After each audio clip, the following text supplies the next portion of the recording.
Hello दोस्तों, स्वागत है आपका माई एकेडमी यूट्यूब चैनल पे। आज के इस पॉलिटी सीरीज 4 में हम अध्ययन करेंगे राष्ट्रपति की कार्य एवं शक्तियों के बारे में। ठीक है, और इससे संबंधित कुछ इम्पोर्टेंट बातें जो है, महत्वपूर्ण बिंदु, जैसे हम आज जानेंगे कि राज्यपाल और प्रशासक में क्या अंतर होता है, और हम जानेंगे कि उच्चायुक्त और राजदूत में क्या अंतर होता है, और हम देखेंगे कि भारत के राष्ट्रपति की जो शक्ति है किन परिस्थितियों में अमेरिका के राष्ट्रपति की शक्तियों से अधिक हो जाती है। तो यह सब महत्वपूर्ण बिंदुओं के साथ हम इस चैप्टर को शुरू करते हैं। तो चलिए दोस्तों, शुरू करते हैं राष्ट्रपति की कार्य एवं शक्ति। राष्ट्रपति की कार्य एवं शक्ति में पहले हम देखेंगे कार्यकारी शक्ति, उसके बाद हम देखेंगे विधायी शक्ति, उसके बाद हम देखेंगे वित्तीय शक्ति। ठीक है, एक सेपरेट लेक्चर में हम राष्ट्रपति की सैन्य शक्ति, आपातकालीन शक्ति और राष्ट्रपति की जो अन्य शक्तियां हैं उसको हम एक सेपरेट लेक्चर में देखेंगे। इस लेक्चर में हम राष्ट्रपति की कार्यकारी शक्ति, राष्ट्रपति की विधायी शक्ति, राष्ट्रपति की वित्तीय शक्ति को देखते हैं। तो चलिए दोस्तों, शुरू करते हैं। जैसे भारतीय संविधान के भाग 5 में के अनुच्छेद 53 में वर्णन किया गया है कि राष्ट्रपति के कार्य एवं शक्तियों के बारे में। जैसे संघ की कार्यपालिका की समस्त जो शक्ति है राष्ट्रपति में निहित होती है, अनुच्छेद 53 में बताया गया है। तो इसी के बारे में हम आज देखते हैं। सबसे पहले कार्यकारी शक्ति। कार्यकारी शक्ति में हम देखेंगे कि राष्ट्रपति कुछ नियुक्तियां करने जा रहे हैं। तो सबसे पहले हम यहाँ देखते हैं कि राष्ट्रपति प्रधानमंत्री की नियुक्ति कर रहे हैं और मंत्री परिषद की नियुक्ति कर रहे हैं।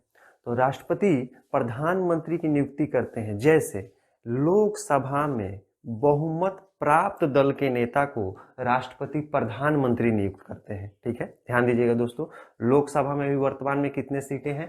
545 सीटें हैं। 545 सीटें। बहुमत के लिए चाहिए 273 सीटें। अगर किसी एक दल को, कोई भी एक दल हो जिसे 273 से अधिक सीटें प्राप्त हो गई हैं, तो उस बहुमत प्राप्त दल के नेता को राष्ट्रपति क्या करेंगे? प्रधानमंत्री नियुक्त करेंगे।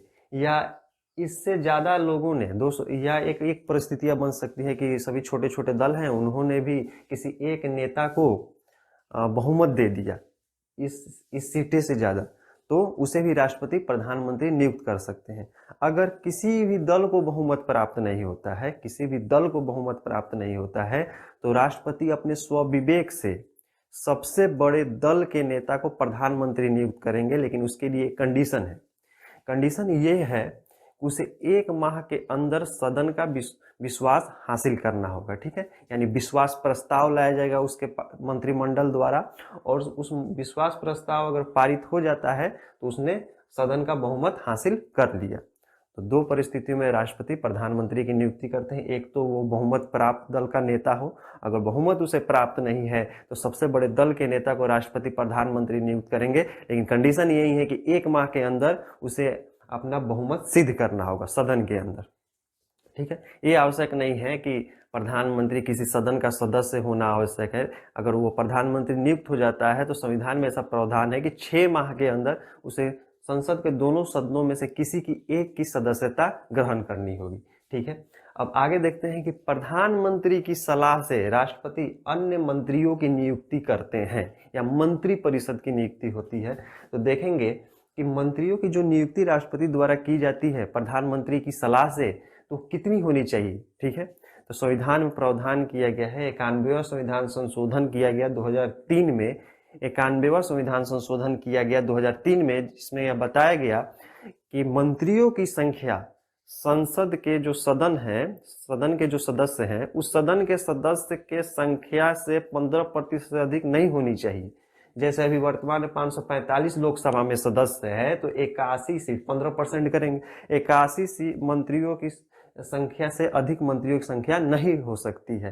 ठीक है, यह राज्य विधानमंडल में भी लागू होता है। अगर राज्य विधानसभा में अगर सीटें जितना है उससे 15% से अधिक मंत्रियों की संख्या नहीं हो सकती है। ध्यान दीजिएगा इसे दोस्तों। ठीक है, और यहाँ पे एक आर्टिकल लिखा हुआ है, अनुच्छेद 75 वर्णन किया गया है। अब आइए दोस्तों, हम मंत्री परिषद को देखते हैं। कैबिनेट मंत्री, राज्य मंत्री, उप मंत्री। राज्य मंत्री को भी राज्य मंत्री स्वतंत्र प्रभार और राज्य मंत्री। ठीक है, ये हो गया। उसके बाद हम और देखेंगे राष्ट्रपति किसकी और नियुक्ति करते हैं। तो राष्ट्रपति एजी लिखा हुआ है, अटॉर्नी जनरल ऑफ इंडिया, यानी महान्यायवादी की नियुक्ति करते हैं। जो देश का सर्वोच्च विधिक अधिकारी होता है, महान्यायवादी, इसे देश के किसी भी न्यायालय में सुनवाई का अधिकार है महान्यायवादी को। ठीक है, यह राष्ट्रपति के प्रसाद पर्यंत अपना पद धारण करता है। हम एक सेपरेट लेक्चर में दोस्तों इसको महान्यायवादी को, कैग को, SC ST ये सबको हम देखेंगे, ठीक है। यहाँ बस उसके थोड़ा बहुत इंट्रोडक्शन किया जाए। उसके बाद आगे देखते हैं कैग। कैग नियंत्रक एवं महालेखा परीक्षक इसे बोलते हैं। इसका काम लेखा परीक्षण का होता है, जैसे वित्त से जुड़े मामले हो, विनियोग से जुड़े मामले हो या सरकारी उपक्रमों से संबंधित जो मामले हैं उसका क्या करता है, लेखा परीक्षण कर उसका प्रतिवेदन राष्ट्रपति के सम्मुख प्रस्तुत करता है और राष्ट्रपति इसके प्रतिवेदन को संसद के दोनों सदनों में रखवाते हैं, ठीक है। तो ये हो गया, लेखा परीक्षण का कार्य करता है। उसके बाद हम देखेंगे दोस्तों कि राष्ट्रपति SC आयोग एक अनुसूचित जाति आयोग है, तो उसमें 5 सदस्य होते हैं। एक अध्यक्ष होगा, एक उपाध्यक्ष और 3 अन्य सदस्य, जिनकी नियुक्ति कौन करते हैं, राष्ट्रपति द्वारा की जाती है। तो SC जो आयोग है इसका काम है जो अनुसूचित जाति पे जो अत्याचार या उनका उत्पीड़न किया जा रहा है, तो इसे सिविल कोर्ट जैसा पावर होता है कि खुद भी एक्शन ले सकता है। और इसका एक और कार्य है कि जो अनुसूचित जाति के लिए जो संवैधानिक प्रावधान किया गया है उसका क्रियान्वयन का निरीक्षण करना और उससे संबंधित जो वार्षिक रिपोर्ट है राष्ट्रपति को देना, ठीक है। और राष्ट्रपति इसे संसद के दोनों सदनों के सम्मुख प्रस्तुत कराते हैं। फिर एक आया अनुसूचित जनजाति आयोग। तो अनुसूचित जनजाति आयोग दोस्तों देखेंगे कि 89वें संविधान संशोधन द्वारा लाया गया और इसे संवैधानिक दर्जा प्राप्त हुआ 2003 में। 89वें संविधान संशोधन 2003 में इसे अनुसूचित जनजाति आयोग बनाया गया। इसका भी कार्य वही है कि अनुसूचित जनजाति जो है उनका उत्पीड़न होता है या प्रताड़ित किया जाता है, तो इसे भी सिविल कोर्ट जैसा अधिकार है, ठीक है। और ये भी अपना वार्षिक प्रतिवेदन राष्ट्रपति को देते हैं, ठीक है दोस्तों। ये भी 5 सदस्यीय होता है। उसके बाद हम देखेंगे FC फाइनेंस कमीशन, वित्त आयोग। वित्त आयोग का अनुच्छेद 280 में वर्णन किया गया है, ठीक है। केंद्र एवं राज्यों के बीच जो करों का बंटवारा करने का कार्य होता है। अभी इनका रिपोर्ट हम देखेंगे कि एक अंतरिम रिपोर्ट आया है 2020-21 एक अंतरिम रिपोर्ट आया और फिर 2021 से 26 तक इनका 15वां वित्त आयोग का रिपोर्ट आया है, जिसका अध्यक्ष कौन है, NK सिंह है। जिसके अध्यक्ष कौन है, NK सिंह है। इसमें इन्होंने बताया है कि अभी जो महामारी चल रहा है, महामारी के दौरान जो संसाधन की उपलब्धता लंबे समय तक बनाए रखने के लिए अभी 41% तक ही केंद्र जो टैक्स जो है राज्यों को इतना ही यूज करना चाहिए, ठीक है। 41% इन्होंने अपना सिफारिश दी है, 15वें वित्त आयोग में, ठीक है। उसके बाद देखेंगे कि मुख्य निर्वाचन आयुक्त की नियुक्ति करते हैं राष्ट्रपति, ठीक है। और उनके अन्य निर्वाचन आयुक्त के भी सुनील अरोड़ा हैं। अभी सुनील अरोड़ा कौन है, मुख्य निर्वाचन आयुक्त। उसके बाद देखेंगे UPSC, ठीक है। संघ लोक सेवा आयोग, संघ लोक सेवा आयोग के अध्यक्ष और सदस्यों की नियुक्ति राष्ट्रपति द्वारा की जाती है, ठीक है। तो इनका भी कार्य क्या है कि लोक सेवकों की नियुक्ति करना। UPSC जो बनाया गया संघ लोक सेवा आयोग या राज्यों में राज्य लोक सेवा आयोग जो होता है उनकी नियुक्ति राज्यों में राज्यपाल द्वारा की जाती है। तो इनका कार्य है लोक सेवकों की नियुक्ति करने के लिए क्या करेंगे, परीक्षा का आयोजन करेंगे, पाठ्यक्रम उनके लिए बनाएंगे, उनके पदोन्नति का कार्य करेंगे, ये ठीक है। उनके अनुशासन संबंधी बातें सरकार को सलाह के रूप में देंगे, ठीक है। उसके बाद देखेंगे कि अंतर्राज्यीय परिषद का गठन किया जाता है राष्ट्रपति के द्वारा। अनुच्छेद 263 में इसका वर्णन है, ठीक है। जो एक सरकारिया आयोग की सिफारिश पर इसका गठन किया गया था अंतर्राज्यीय परिषद का 1990 में, जिसका का केंद्र राज्य एवं विभिन्न राज्यों के मध्य समन्वय स्थापित करने का कार्य करना था इसका अंतर्राज्यीय परिषद, जो अनुच्छेद 263 में इसका वर्णन किया गया। अब हम देखेंगे कि राष्ट्रपति द्वारा प्रत्येक राज्य में अपना एक प्रतिनिधि नियुक्त करना रहता है। जैसे भारत में 28 राज्य हैं, तो 28 राज्यों में अपना एक प्रतिनिधि राज्यपाल के रूप में राष्ट्रपति नियुक्त करते हैं। और जो संघ शासित क्षेत्र हैं, केंद्र शासित प्रदेश हैं, वहां भी अपना एक प्रतिनिधि नियुक्त करते हैं राष्ट्रपति। तो जैसे हम देखेंगे अभी वर्तमान में कितने हैं, पहले कितने थे, तो पहले 7 थे। 7 कौन कौन थे देखेंगे हम कि पहले थे दिल्ली, पुदुचेरी, अंडमान निकोबार द्वीप समूह, लक्षद्वीप, दादर एवं नागर हवेली, दमन एवं दीव, चंडीगढ़, पहले 7 थे, ठीक है। उसके बाद क्या हुआ कि 31 अक्टूबर 2019 को जम्मू कश्मीर जो राज्य है उसको 2 केंद्र शासित प्रदेश में बांट दिया गया, जम्मू कश्मीर और लद्दाख, तो हो गए 9। और फिर 26 जनवरी 2021 को देखेंगे कि दादर और नागर हवेली और दमन और दीव को एक साथ मर्ज कर दिया गया। तो अभी वर्तमान में केंद्र शासित प्रदेशों की संख्या कितनी हो गई? 8 हो गई। कितनी हो गई दोस्तों? 8 हो गई। तो इन 8 केंद्र शासित प्रदेशों में देखेंगे कि विधानसभा कहाँ कहाँ पे है। तो यहाँ पे हम देखेंगे दोस्तों कि विधानसभा जो है दिल्ली में है, पुदुचेरी में है और जम्मू कश्मीर में है। तो जहाँ पे विधानसभा है वहाँ पे राष्ट्रपति द्वारा उपराज्यपाल की नियुक्ति की जाती है। किसकी नियुक्ति की जाती है? उपराज्यपाल की नियुक्ति की जाती है। और जहाँ पे जिस केंद्र शासित प्रदेश में अपनी विधानसभा नहीं है वहां पे राष्ट्रपति द्वारा प्रशासक की नियुक्ति की जाती है। तो ये ध्यान दीजिएगा कि दिल्ली, पुदुचेरी और जम्मू और कश्मीर में अपनी विधानसभा है तो वहां पे उपराज्यपाल होंगे, बाकी शेष जो केंद्र शासित प्रदेश हैं वहां पे प्रशासक की नियुक्ति की जाएगी। तो ये ध्यान दीजिएगा दोस्तों। और जिस केंद्र शासित प्रदेश में विधानसभा है वहां के मुख्यमंत्री की नियुक्ति राष्ट्रपति द्वारा की जाएगी और मुख्यमंत्री के सलाह से अन्य मंत्रियों की नियुक्ति की जाएगी। केंद्र शासित प्रदेश की बात हो रही है जिसमें अनुच्छेद 239 में इसका वर्णन किया गया है। अनुच्छेद 239 में इसका वर्णन, यहाँ पे यूटी लिखा हुआ है, यूनियन टेरिटरी। ठीक है दोस्तों, यहाँ पे ध्यान दीजिएगा कि एक प्रश्न आता है कि क्वेश्चन पूछ देगा कि निम्न में से किसकी नियुक्ति राष्ट्रपति द्वारा नहीं की जाती है। ऑप्शन रहेगा राज्यपाल, ठीक है, उपराष्ट्रपति, उपराज्यपाल, प्रशासक। तो यहाँ ध्यान दीजिएगा दोस्तों कि राष्ट्रपति द्वारा उपराष्ट्रपति की नियुक्ति नहीं की जाती है, उपराष्ट्रपति का निर्वाचन होता है। ध्यान दीजिए, प्रश्न पूछ लिया जाता है कि उपराष्ट्रपति का निर्वाचन होता है, उपराष्ट्रपति की नियुक्ति राष्ट्रपति द्वारा नहीं की जाती है। ठीक है, ठीक है दोस्तों। तो ये था भारत के राष्ट्रपति के कार्यकारी संबंधी शक्तियां जो हम लोगों ने देख ली।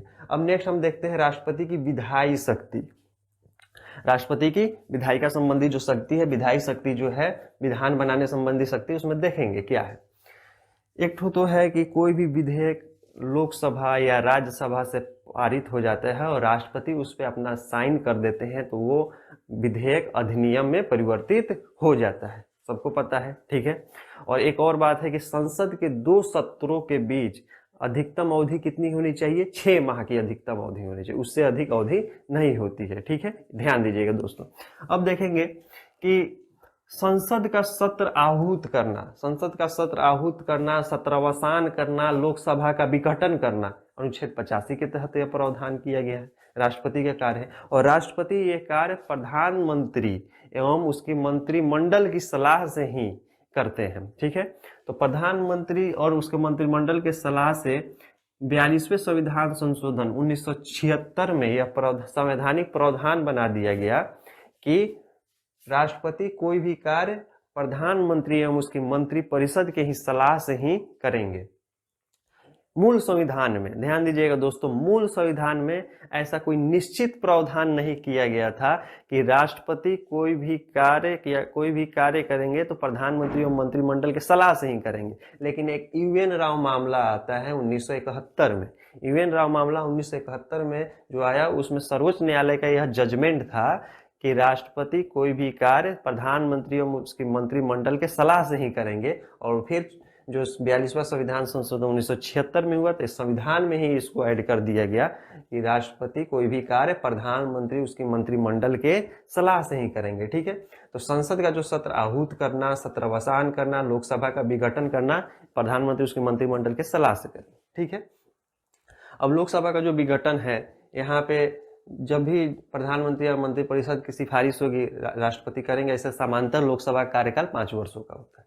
अब यहाँ देखिएगा दोस्तों कि प्रत्येक वर्ष संसद के प्रथम अधिवेशन प्लस प्रत्येक नए चुनाव के बाद राष्ट्रपति संसद को संबोधित कर सकता है। ठीक है, प्रत्येक वर्ष कर सकता है। और जो संसद को संबोधित करेंगे राष्ट्रपति तो उनका अभिभाषण मंत्रिमंडल द्वारा तैयार किया जाए। जो सत्तारूढ़ पार्टी के जो मंत्रिमंडल है उनके द्वारा राष्ट्रपति का अभिभाषण तैयार किया जाता है जब वो प्रत्येक वर्ष संसद को संबोधित करते हैं। ठीक है, फिर हम देखेंगे कि अगर कोई विधेयक संसद में अगर लंबित है कोई विधेयक तो संसद को संदेश भेजने का अधिकार किसको है? राष्ट्रपति को। अनुच्छेद 86 और परंतु 2 के तहत राष्ट्रपति को यह अधिकार है कि कोई भी विधेयक संसद में लंबित है तो संसद को संदेश भेजने का अधिकार, ये भी ध्यान दीजिए, क्वेश्चन पूछा हुआ है। संसद को संदेश भेजने का अधिकार अनुच्छेद 86 में है, जो अगर कोई भी विधेयक लंबित है सदन में, ठीक है। नेक्स्ट हम देखेंगे कि संयुक्त अधिवेशन, अगर किसी विधेयक में के प्रति संसद के दोनों सदनों के बीच क्या मतभेद हो, या एक सदन ने पास कर, जैसे लोकसभा ने पास कर दिया, राज्यसभा में नहीं पास हो रहा है, ठीक है, तो इस स्थिति में हम देखेंगे कि राष्ट्रपति संयुक्त अधिवेशन बुलाएंगे, ठीक है, संयुक्त बैठक बुलाएंगे, संसद के दोनों सदनों की संयुक्त बैठक बुलाएंगे, जो अनुच्छेद 108 में इसका वर्णन किया गया है, ठीक है।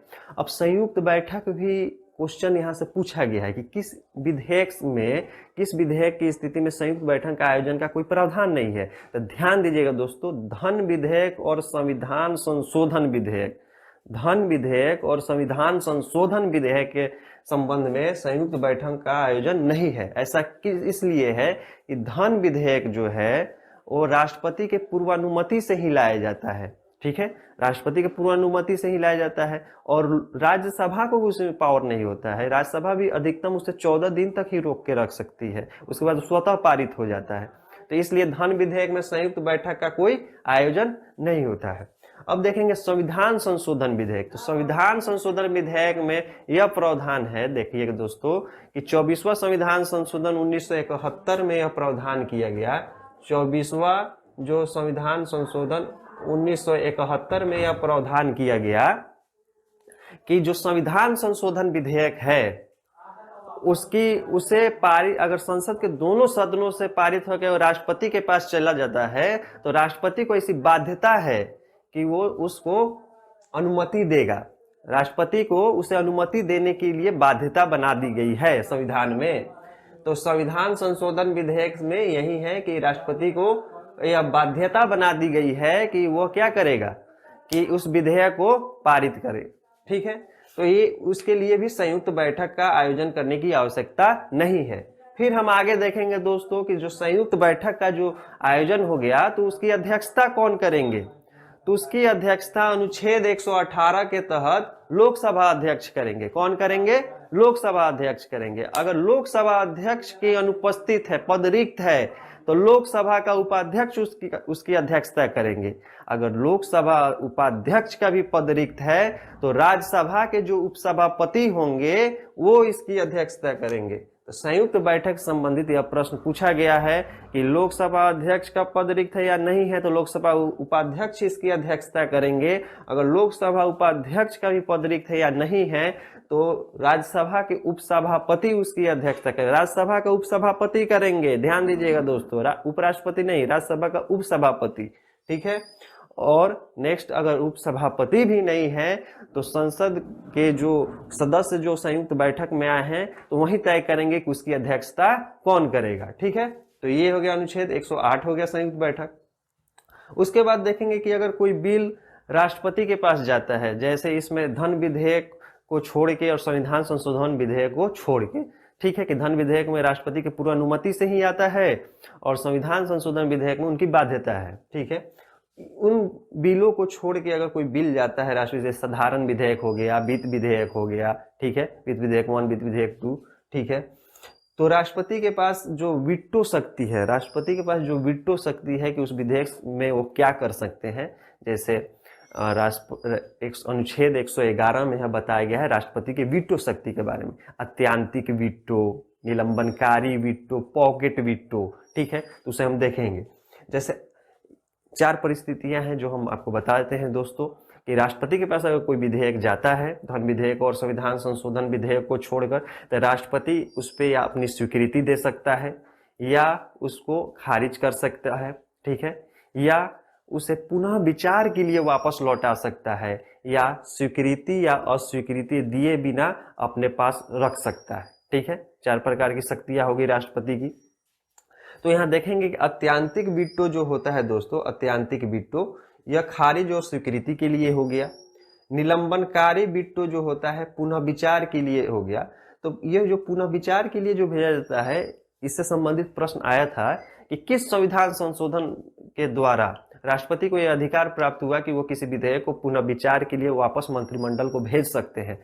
तो 44वें संविधान संशोधन अधिनियम 1978 क्वेश्चन पूछा हुआ है, 44वें संविधान संशोधन 1978 के द्वारा राष्ट्रपति किसी विधेयक को पुनः विचार के लिए वापस भेज सकते हैं। ठीक है, अब देखेंगे हम दोस्तों कि पॉकेट वीटो। पॉकेट वीटो है कि अगर राष्ट्रपति के पास कोई विधेयक जाता है तो राष्ट्रपति उसे स्वीकृति या अस्वीकृति दिए बिना अपने पास रख सकते हैं अनिश्चित काल तक, तो इसे बोलते हैं पॉकेट वीटो। यहीं पे राष्ट्रपति, भारत के राष्ट्रपति की जो शक्ति है अमेरिका के राष्ट्रपति से अधिक हो जाती है, क्योंकि अमेरिका के राष्ट्रपति अधिकतम 10 दिन के लिए ही किसी विधेयक को स्वीकृत या अस्वीकृत किए बिना रख सकते हैं।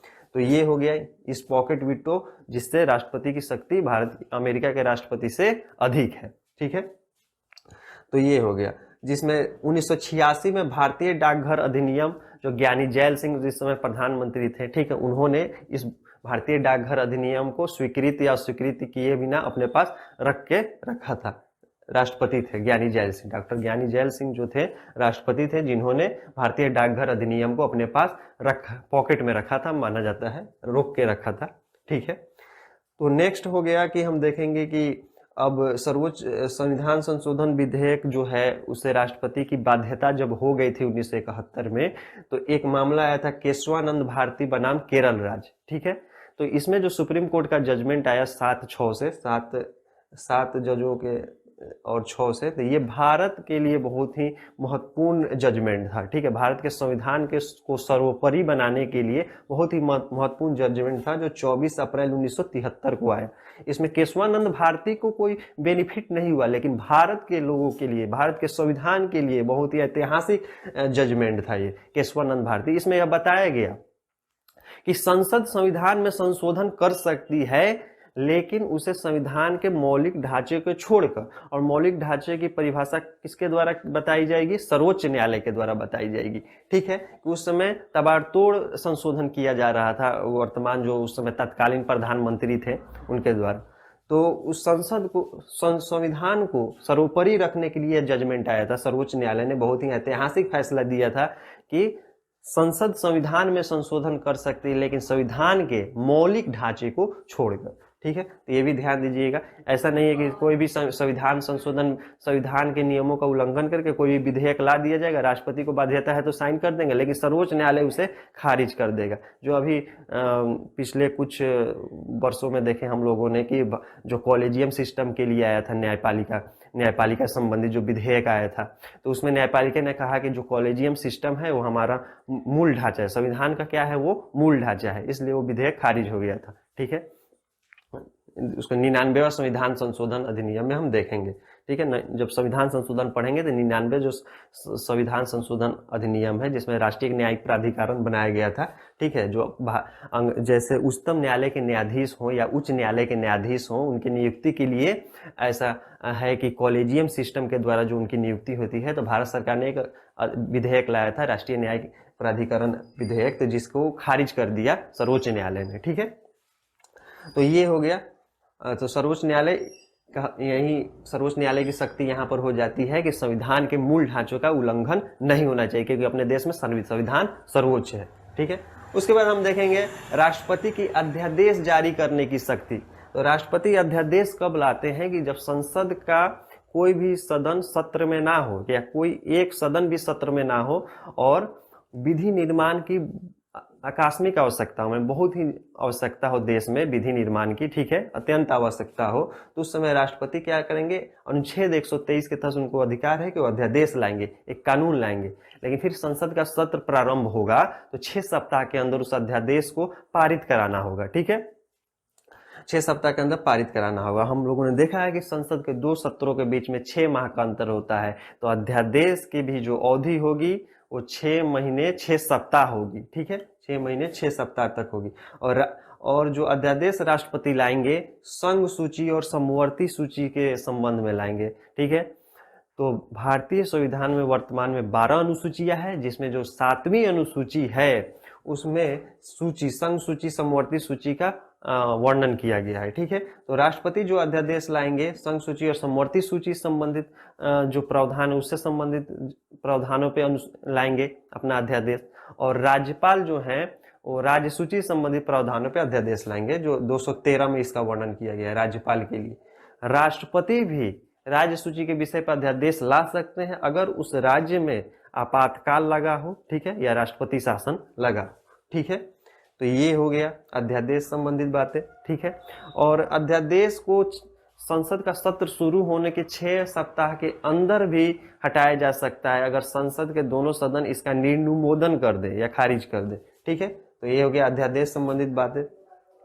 अब देखते हैं कि राष्ट्रपति SC ST OBC वित्त आयोग, संघ लोक सेवा आयोग, कैग रिपोर्ट, इन सब रिपोर्ट को इन जो सब आयोग है ये अपना रिपोर्ट राष्ट्रपति को देती है, अपना वार्षिक प्रतिवेदन राष्ट्रपति के सम्मुख प्रस्तुत करती है, और राष्ट्रपति इसे संसद के दोनों सदनों में क्या करते हैं, रखवाते हैं। जैसे अनुसूचित जाति आयोग, अनुसूचित जनजाति आयोग, अन्य पिछड़ा वर्ग आयोग, वित्त आयोग, संघ लोक सेवा आयोग, नियंत्रक एवं महालेखा परीक्षण के द्वारा जो लेखा परीक्षण कर अपना रिपोर्ट जो दिया जाता है। ठीक है, तो ये था राष्ट्रपति की विधायी शक्तियां, जिसमें हमने 42वें संविधान संशोधन को भी देखा, 44वें को भी देखा, केशवानंद भारती बनाम केरल राज्य को के जजमेंट को भी देखा, और संयुक्त अधिवेशन, संसद को सत्र आहूत करना, सत्रावसान करना, लोकसभा का विघटन करना संबंधी राष्ट्रपति की विधायी शक्तियों को हम लोगों ने देखा। ठीक है, अब नेक्स्ट हम देखेंगे राष्ट्रपति की वित्तीय शक्तियां।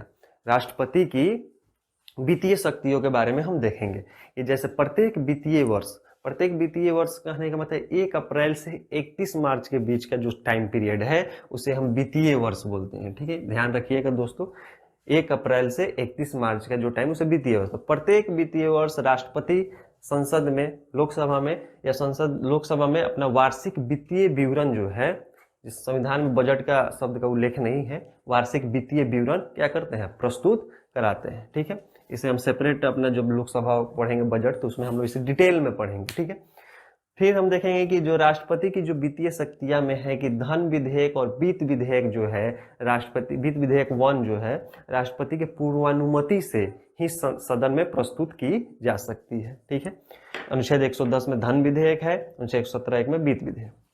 अब देखेंगे किसी भी अप्रत्याशित स्थिति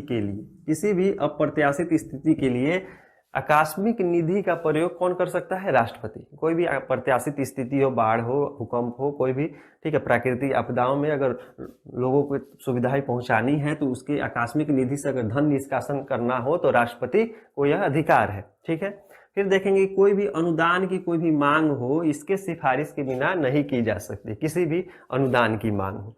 ठीक है, तो ये था राष्ट्रपति की हम शक्तियां, इसमें हम लोगों ने देखा है राष्ट्रपति की कार्यकारी शक्ति, विधायी शक्ति और वित्तीय शक्ति। और यहाँ पे हम लोगों ने देखा कि राष्ट्रपति एक कार्यकारी शक्ति में कि उपराज्यपाल और प्रशासक में क्या अंतर होता है। तो उपराज्यपाल में हम लोगों ने देखा कि जहां जिस केंद्र शासित प्रदेश में उसकी अपनी विधानसभा है तो वहां पे उपराज्यपाल होगा, जहां विधानसभा नहीं है वहां प्रशासक होगा। राष्ट्रपति एक उच्चायुक्तों और राजदूतों की नियुक्ति करते हैं। तो उच्चायुक्त वो होंगे जो राष्ट्रमंडल देश के सदस्य देश जो हैं वहां पे उच्चायुक्तों की नियुक्ति होगी। जब वर्तमान में राष्ट्रमंडल देश की संख्या 54 है, वो जो ब्रिटेन के गुलाम थे या ब्रिटेन का जहाँ पे औपनिवेशिक शासन था, अंग्रेजों का जो औपनिवेशिक शासन था जहाँ पे, वहाँ पे उस देश में जो नियुक्त होंगे अधिकारी तो उसे उच्चायुक्त बोलेंगे, और शेष जो देश है वहाँ पे राजदूत बोलेंगे। ये राष्ट्रपति विदेशों में भी अपना प्रतिनिधि नियुक्त करता है। ठीक है, तो ये था राष्ट्रपति की कार्यकारी शक्तियाँ, विधायी शक्तियाँ और वित्तीय शक्तियाँ। ठीक है दोस्तों, अगर इस वीडियो में अगर आपको कोई प्रॉब्लम हो या डाउट हो तो आप कमेंट बॉक्स पे लिख के पूछ सकते हैं। अगर आपको ये वीडियो अच्छा लगे तो वीडियो को लाइक करें, चैनल को सब्सक्राइब करें और बेल आइकन को जरूर प्रेस करें कि हमारे आने वाले वीडियो जो हैं समय समय पे आपके पास पहुंचते रहें। ठीक है दोस्तों, thank you for watching, thank you.